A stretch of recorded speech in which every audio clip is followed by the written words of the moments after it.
Hi, my name is Michael Eastman. I'm Executive Director of Labor Policy here at the U.S. Chamber of Commerce. This week's free enterprise question comes from James.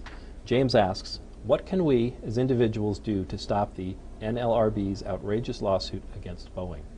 What James is referring to here is a complaint filed by the National Labor Relations Board's General Counsel against the Boeing Company, alleging that Boeing engaged in anti-union discrimination by moving new production facilities to South Carolina.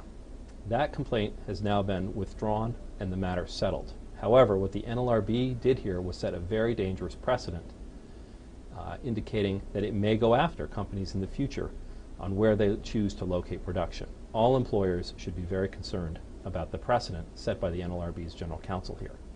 The Nlrb has also engaged in many other very extreme anti-employer actions over the past 12 to 18 months. For example, it is currently trying to dramatically shorten the time period for union elections from the average now of about 38 or 39 days to as few as 18 to 20 days. It's also trying to deny employers due process rights in hearings regarding union representation matters. And there are many, many other cases and controversial decisions the board has issued that you can find on our webpage, uschamber.com. But there's plenty that you can do to help as well. Congress has already passed two important pieces of legislation that will help rein in the Nlrb. And they're now pending before the Senate, and they need your action. The first is the Protecting Jobs from Government Interference Act. If passed, that law would prevent the Nlrb from seeking to shut down production in one state and move it to another state. In other words, the board could never seek the kind of remedy they sought in the Boeing case, where they tried to shut down the new production facility in South Carolina. Secondly, there's the Workforce Democracy and Fairness Act.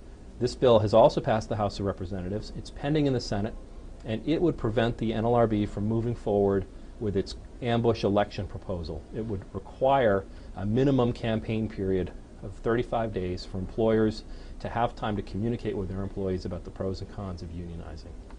There's also the Secret Ballot Protection Act. This bill would require an election for union representation and for bargaining obligation to exist. In other words, there could be no more representation of unions based merely on signed authorization cards, which are often signed in front of a union organizer and subject to tremendous peer pressure. These are three important steps that you can take today, and we urge you to do so.